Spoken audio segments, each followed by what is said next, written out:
Well, there's a funky reason why I want to talk about Luther, and that is, although we celebrate 1517, I think Luther really comes to his gospel breakthrough in the spring of 1518.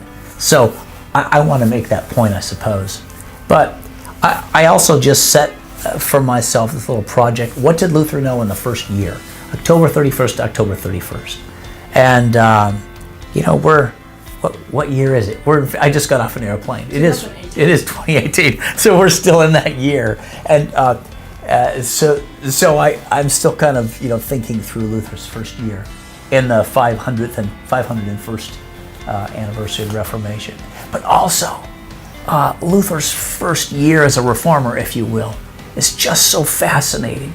It gives us so many insights into the gospel, the Christian life, and the way in which God treats his people and leads his people. I just find it so edifying and encouraging that I wanted to share it with others.